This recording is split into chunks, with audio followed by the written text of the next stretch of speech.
இன்னைக்கு காங்கிரஸோட வியூக வகுப்பாளர் பிரவீன் சக்கரவர்த்தி அவர்கள் ஒரு பேட்டி கொடுக்குறாரு. 18% விஜய்க்கு இருக்கு அப்படின்னு சொல்றாரு. ஸோ எனக்கு வந்த தகவல்னா தாவேகா காங்கிரஸ் ரகசியமாக பேசிகிட்டு இருக்காங்க. தாவேகா கிட்ட அவங்க கிட்ட சொல்லிட்டாங்க போல, வெளிச்சத்துக்கு வாங்க, மெயின் கேட் வழியாக வாங்க. ஓகே, அதனால 70 சீட்டு வரைக்கும் தர தயார்.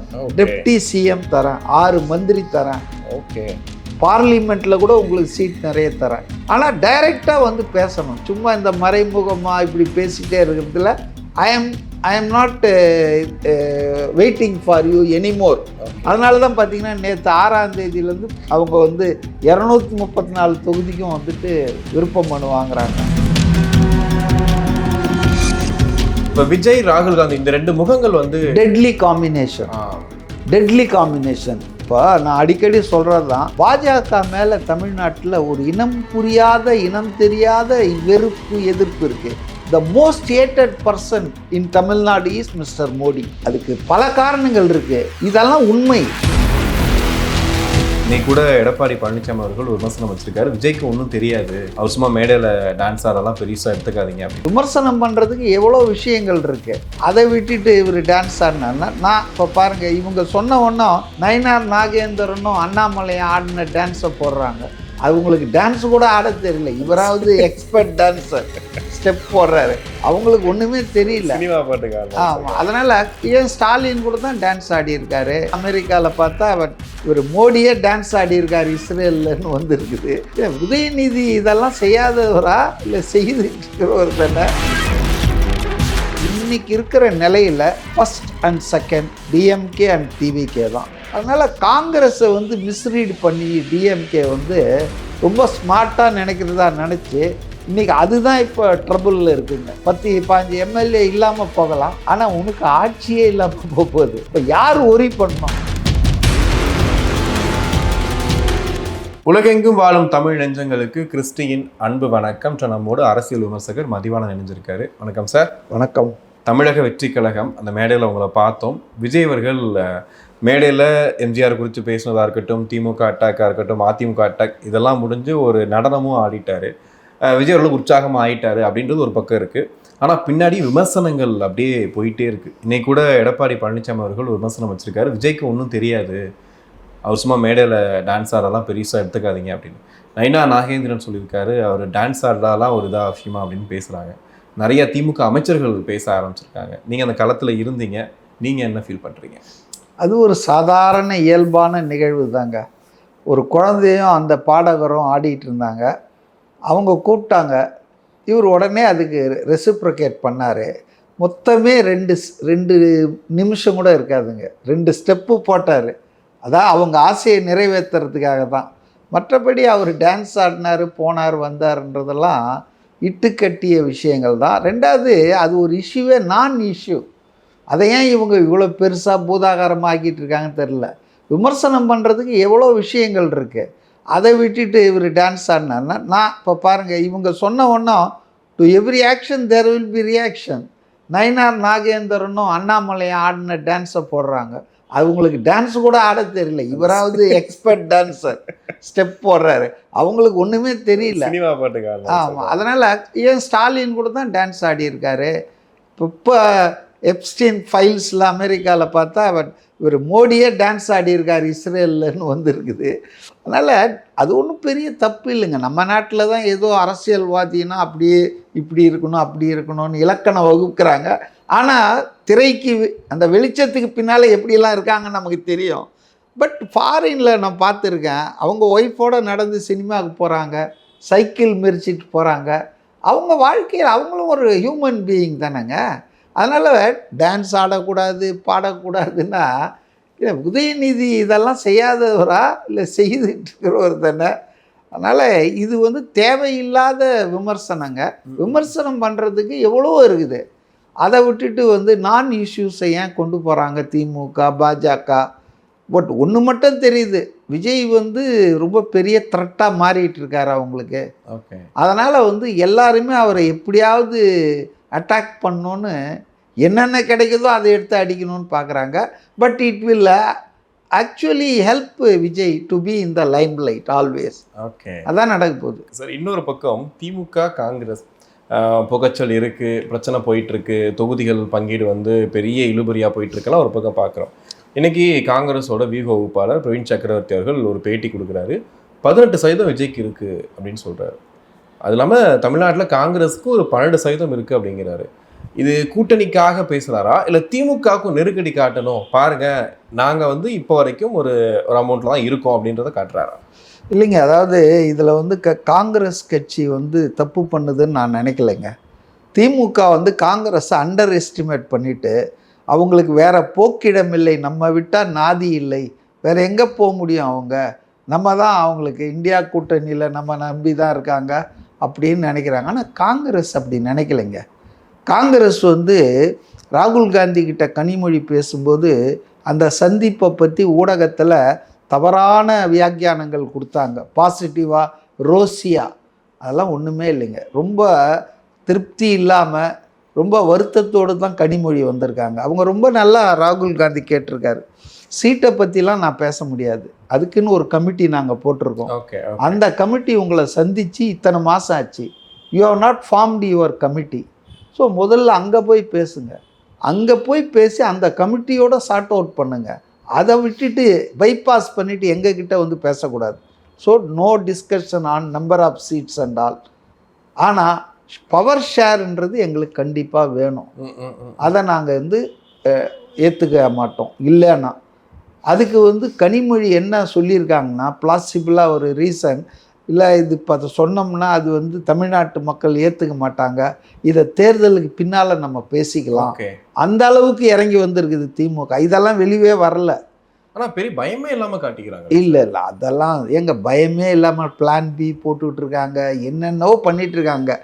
ஸோ எனக்கு வந்த தகவல்னா தாவேகா வந்து காங்கிரஸ் வந்து ரகசியமாக பேசிகிட்டு இருக்காங்க. தாவேகா கிட்ட அவங்கக்கிட்ட சொல்லிட்டாங்க போல, வெளிச்சத்துக்கு வாங்க, மெயின் கேட் வழியாக வாங்க. அதனால் வந்து 70 சீட்டு வரைக்கும் தர தயார், டெப்டி சிஎம் தரேன், 6 மந்திரி தரேன், பார்லிமெண்ட்டில் கூட உங்களுக்கு சீட் நிறைய தரேன். ஆனால் டைரெக்டாக வந்து பேசணும், சும்மா இந்த மறைமுகமாக இப்படி பேசிகிட்டே இருக்கிறதுல I am not waiting for you anymore. அதனால தான் பார்த்தீங்கன்னா நேற்று 6ஆம் தேதியிலேருந்து அவங்க வந்து 234 தொகுதிக்கும் வந்துட்டு விருப்ப மனு வாங்குறாங்க. ஸோ காங்கிரஸுக்கும் நெருக்கடி கொடுக்குறார் தாவேகா. இப்படியே பேசிக்கிட்டு நாங்கள் வந்துடுறோன்னா அதுக்காக என்லெஸ்ஸாக வெயிட் பண்ணிட்டு இருக்க முடியாது. நான் வேலையை பார்த்துட்டு வா அப்படின்ற மாதிரி நான் ஆஃபர் கொடுத்துட்டேன். It is up to you to come openly and say alliance with TVK declare பண்ணிட்டு வாங்க பேசுங்க. ஆனால் காங்கிரஸ் கூட்டணி டிவிகே கூட சேர்ந்தா விமர்சனங்கள் ஏதாதா எப்படி எழுன்றீங்க நீங்கள்? என்ன இப்போ பாஜக எதிர்ப்பு தாங்க ஃபல்கரம். இன்னைக்கு வந்து தமிழ்நாடாக இருந்தாலும் இந்தியாவாக இருந்தாலும் காங்கிரஸை பொறுத்தவரையில் பாஜகவை எதிர்ப்பவர்கள் அனைவரும் அவர்களுக்கு நண்பர்கள் தான், தோழர்கள் தான். இல்லைன்னா உத்தவ் தாக்கரே வந்து சிவசேனா தலைவர், அவரை வந்து அவங்க ஒரு கட்டத்தில் ஆதரித்து முதல்வர் ஆக்குனாங்களே. ஏன் ஆக்குனாங்க? Because he was oppose to BJP. அந்த வகையான பிராண்ட் இந்துத்துவாவை அவர் எதிர்த்தார். அதனால் வந்துங்க விஜயை வந்து அவங்க ஆதரிப்பதற்கு நியாயம்லாம் சொல்ல வேண்டிய அவசியமே இல்லை. அவர் ஒரு சிறுபான்மை மதத்தை சார்ந்தவர், அவர் ஒரு பாப்புலர் ஸ்டாரு, அவர் பாஜகவை வந்து கடுமையாக எதிர்க்கிறாரு. அதன் அழுத்தத்துக்கு இடம் கொடுக்கவே இல்லை. இது காங்கிரஸுக்கு வாய்ப்பா விஜய்க்கு வாய்ப்புன்னு சொல்லுவீங்களா? என்ன கேட்டால் இது வந்து 2 பேருக்கும் வாய்ப்பு இருக்கும். மியூச்சுவலி பெனிஃபிஷியல் ரிலேஷன்ஷிப்பாக தான் அது இருக்கும். ஏன்னா இப்போ இன்றைக்கி அவர் சொல்கிறது தப்புங்க. பிரவீன் சக்கரவர்த்தி .1 கரெக்டு. அதாவது தாவேகா அண்ட் திமுக கிடையே தான் 1-2 போட்டி இருக்கு. இது அதிமுக இதுக்கு பின்னால் தான்றது தட் இஸ் தட். இது 6 மாதத்துக்கு முன்னாலே விஜய் சொல்லிட்டாருங்க, போட்டி எனக்கும் இவங்களுக்கும் தான்ட்டு. ஸோ அது ஒன்றும் புதுசு இல்லை. ஆனால் 18% அது வந்து 12% இதெல்லாம் வந்து சரியான தகவலாக நான் நினைக்கல. நான் என்ன நினைக்கிறேன்னா, லேட்டஸ்ட்டாக கேரளாவில் ஒரு ரிப்யூட்டடாக நாங்கள் அதை கூட ரெஃபர் பண்ணாங்க இந்த தாவேகா விழாவில். அவங்க ரொம்ப தெளிவாக சொல்கிறாங்க, இன்றைக்கி இருக்கிற நிலையில் first and second DMK and TVK தான். அவங்களுக்குள்ள மெலிய பர்சன்டேஜ் டிஃப்ரென்ஸ், நேரோ டிஃப்ரெண்ட் 1 or 2% தான் இருக்குது. அதில் இன்றைக்கி திமுகவுக்கு 1% அட்வான்டேஜ் இருக்குது, ஆடாக இருக்குன்னா அது with alliance of 8-9 parties. Okay. டிவிகேவுக்கு எதுவும் இல்லாமல் அது. அப்போ சிங்கிளாக நீங்கள் 2 பார்ட்டின்னு எடுத்து பார்த்தீங்கன்னா ஸ்டில் ஒன் அப்பில் தான் தாவேக்கா இருக்கு. இத்தனைக்கு கூட்டணி கிடையாது, கூட்டணி எதுவுமே இல்லை. கூட்டணி இல்லாமல் அவங்க 1% தான் இவங்க கூட்டணியால் 4-5% கெயின் ஆகிறாங்க. புரியுதுங்களா? திமுக அதை கழிச்சா ஆஸ் இண்டிவிஜுவல் இவங்க டாப்பில் தான் போவாங்க. அவர் என்ன சொல்கிறாருன்னா அந்த கேரளா ஆர்கனைசேஷனில் அதை ஏன் நான் ரியாலிட்டிக்கு பக்கத்தில் இருக்குதுன்னு நான் நம்புகிறேன்னா, அதாவது தொங்கு சட்டசபை தான் உருவாகும் இன்றைக்கி இருக்கிற நிலைமைப்படி. No party will get absolute majority. No party or alliance யாருக்கும் கிடைக்காது இன்றைக்கி இருக்கிற நிலைமை. இந்த அலையன்ஸ் செட்டப் படி 3வது இடத்துல தான் பாஜக டிஸ்டன்ட் தேர்டுன்றாரு. தேர்டு இல்லை, டிஸ்டன்ட் தேர்டில் இருக்கோன்றாரு. அதே போல் சீஃப் மினிஸ்டரில் நீங்கள் பார்த்தீங்கன்னா அந்த சர்வேயில் என்ன சொல்கிறாங்கன்னா, ஜனவரி 1லேருந்து 15 தான் எடுத்திருக்காங்க. 234 தொகுதியிலையும் போய் சாம்பிள் 1,28,000 எடுத்திருக்காங்க. மெகா எக்ஸசைஸ் பண்ணியிருக்காங்க, சும்மா அப்படி ஸ்பான்சர்ட்லாம் கிடையாதுங்க. அப்போ அவங்க என்ன சொல்கிறாங்கன்னா, சீஃப் மினிஸ்டரில் ரொம்ப நேரோ மார்ஜினில் தான் விஜய்க்கும் ஸ்டாலினுக்கும் இருக்குது போட்டி. ஓகே. இவர் எங்கேயோ இருக்கார், டிஸ்டன்ட் தேர்டில் இருக்கார். 4.5 வருஷம் சீஃப் மினிஸ்டர் இருந்தவர் எடப்பாடி பழனிசாமி. ஆமாம், அப்பா போனால் தான் தான் அடுத்ததுன்னு இளவரசர் இருக்கார் இல்லையா, அவர் 10வது 11வது இடத்துல. அவருக்கு மேலே சீமான், அண்ணாமலை, கமலாசன் கூட இருக்காங்க. ஸோ ரொம்ப டைட் ரேஸ் தாங்க இருக்க போகுது. அதனால் காங்கிரஸுடைய ரோல் இருக்குது பாருங்கள், அது ஒரு பெரிய கேம் சேஞ்சராக இருக்கிறதுக்கு வாய்ப்பு இருக்குது. ஏன்னா நான் அடிக்கடி சொல்லிகிட்டு இருக்க மாதிரி, காங்கிரஸ்னால் அது 12, 10, 9, 8 அதில் நான் டிஸ்பியூட் பண்ண விரும்பலை, அதை நான் ஒத்துக்கலை. ஆனால் 12% நான் ஒத்துக்கலை. ஆனால் காங்கிரஸ் ஓட்டு எதுவாக இருந்தாலும் அது போகும்போது தனியாக போகாது, மைனாரிட்டியில் ஒரு 10% இழுத்துன்னு போயிடும்.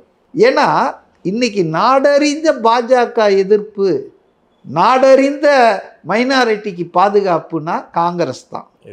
அதை மற்ற கட்சிகள்லாம் காம்ப்ரமைஸ் பண்ணியிருக்காங்க. அது திமுக, அதிமுக, மதிமுக, பாமக, எல்லா கட்சிகளும், விசிகா உள்பட ஒரு கட்டத்தில் பாஜகவோட அலையன்ஸ் போட்டிருக்காங்க. அப்போ கிட்டத்தட்ட இது ஒரு நல்ல ஒரு கூட்டணியாக வந்துடும் இல்லையா? நேச்சுரலான கூட்டணி. நீங்கள் கேட்ட கேள்வி என்னன்னா, காங்கிரஸ் எப்படி அதுக்கு கிரிட்டிசிசம் வராதான்னு கேட்டீங்க.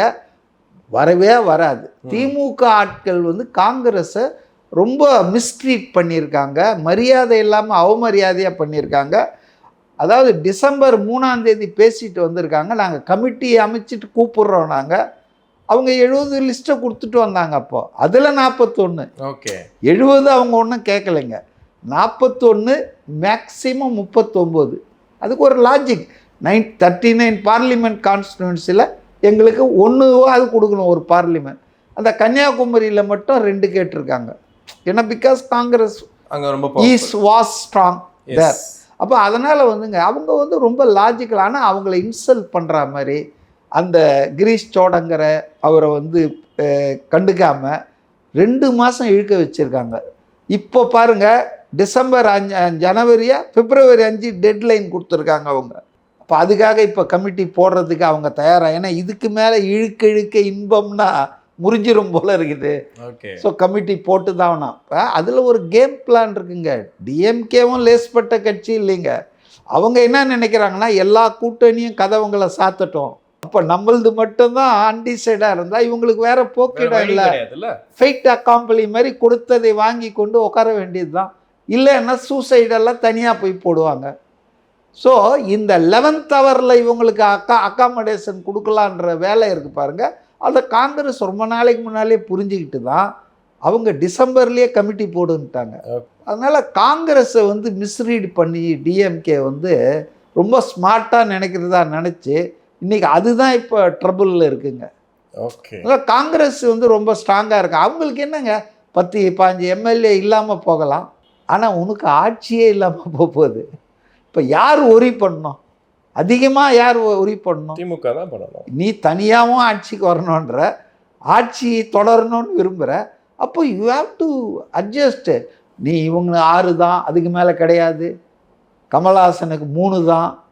C the way they distribute or treat the alliance parties. விசிகாக்கெல்லாம் வெறும் 6 அதெல்லாம் ஒத்துக்குவாங்களாங்க? ஒத்துக்குன்னா அந்த கட்சி எதுக்காக இருக்கணுன்ற நான் அப்படி ஏதாவது இருக்கா? பாஜகவை எதிர்ப்பதற்கு திமுகவை விட்டால் இந்த நாட்டில் ஆளே இல்லையா? தனியாக நின்று போயிடலாமே அதுக்கு. இல்லை, எனக்கு என்னன்னா விசிகாவே உடஞ்சிரும், அதுதான் ப்ராப்ளம். இப்போ திருமாவளவனுக்கு பயம் என்னன்னா காங்கிரஸுக்கும் அது நடக்கலாம், நடக்காதுன்னு நான் சொல்ல. காங்கிரஸ்லேயும் சில எலிமெண்ட்ஸ் இருக்காங்க பிழைப்புக்காக காங்கிரஸில் இருக்கிறவங்க. They may break the Congress in the event if it walks out of DMK front, goes for TVK front. அந்த அபாயமும் காங்கிரஸுக்கு தெரியும். அதனால தான் அதுவும் கொஞ்சம் அப்படி வார் ஆஃப் நர்வ்ஸ் பண்ணிட்டு இருக்கு. காங்கிரஸ் கொஞ்சம் தனித்தனியாக தான் இருக்க மாதிரி தெரியுது. ஏன்னா ஒவ்வொரு இடங்களையும் ஒவ்வொரு கருத்துக்கள் வருது, அதான் நான் கேட்குறேன். ஆனாலுங்க whatever Mallikarjun Kharge, whatever ராகுல் Gandhi, Sonia Gandhi, that is the Congress. நீங்கள் செல்வ பெருந்தகையோ சிதம்பரத்தையோ நம்பி எவங்க காங்கிரஸ்ன்னு போவான்? அவங்க போகலாம், ஒரு கன்ஃபியூஷனை கிரியேட் பண்ணலாம், ஆனால் அவ்வளோதான், அதோட அவ்வளோதான். அதனால் டிஎம்கே தான் தவறு பண்ணியிருக்கு இந்த விஷயத்தில். இல்லை, தமிழ்நாட்டை பொறுத்த வரைக்கும் ராகுல் காந்திக்கு ஒரு முகம் இருக்குது. இப்போ வரைக்குமே இப்போ ஈழ பிரச்சனை, அந்த இனப்படுகொலை, இதை பற்றியெல்லாம் பேசுகிறத தாண்டி ராகுல் காந்தி மேலே எப்பவுமே ஒரு நல்ல கன்சர்ன் நம்ம தமிழ்நாட்டில் பார்க்குறோம். இப்போ விஜய், ராகுல் காந்தி இந்த 2 முகங்கள் டெட்லி காம்பினேஷன், டெட்லி காம்பினேஷன். இப்போ நான் அடிக்கடி சொல்கிறது தான், பாஜக மேலே தமிழ்நாட்டில் ஒரு இனம் புரியாத, இனம் தெரியாத வெறுப்பு, எதிர்ப்பு இருக்குது. The most hated person in Tamil Nadu is mister Modi. அதுக்கு பல காரணங்கள் இருக்குது, இதெல்லாம் உண்மை. மோஸ்ட் லவபிள் பர்சன் இஸ் ராகுல் Gandhi, not Stalin or Udhayanidhi or Kanimozhi. இவர் இல்லை அப்படின்னா நிச்சயமாக பிரைம் மினிஸ்டர் கேண்டிடேட்டை இவரை வச்சு தாங்க இவங்க 39 பிடிக்கிறாங்க. எடப்பாடி நிலைமை யோசித்து பாருங்கள். Who was is prime minister candidate? அப்படி இருந்தும் 1% ஓட்டை இன்க்ரீஸ் பண்ணார் பார்லிமெண்ட் எலெக்ஷனில். That was great. Prime minister கேண்டிடேட்டுன்னு யாரையும் சொல்ல முடியாமலே நீங்கள் பார்லிமெண்ட் எலெக்ஷனில் போய் 1% ஓட்டை இன்க்ரீஸ் பண்ணுறீங்கன்னா that is the greatness of Palaniswami. நான் அதை குறைச்சி மதிப்பில்லை. ஆனால் திங்க் அபவுட் டிஎம்கே. ராகுல் காந்தியை விட்டுட்டு, காங்கிரஸை விட்டுட்டு நாங்கள் தான் நாடாளுமன்றத்தில் போய் ஆட்சி பண்ண போகிறோன்னா இவங்களுக்கு யார் ஓட்டு போடுவாங்க? ஸ்டாலின் அவர்கள் நிற்க முடியாது. ஸ்டாலினுக்கு மாநிலத்திலே போட மாட்டாங்க, முதல்வராகவே ஆகவே முடியாதுன்ற நிலையில் இருக்கும்போது அவங்க பிரதமர்னு கூட சொல்லுவாங்க. ஆர்எஸ் பாரதியை கேட்டால் இந்தியாவே தமிழ்நாட்டை தான் உற்று நோக்கி கொண்டிருக்கிறது, ஸ்டாலின் கை காட்டும் திசையில் இந்தியா பயணிக்கும் அவங்க சொல்லிக்குவாங்க. காக்கைக்கு தன் குஞ்சு பொன் குஞ்சு தானே. கண்டிப்பாக சார், நிறைய விஷயங்கள் பேசணும். நன்றி.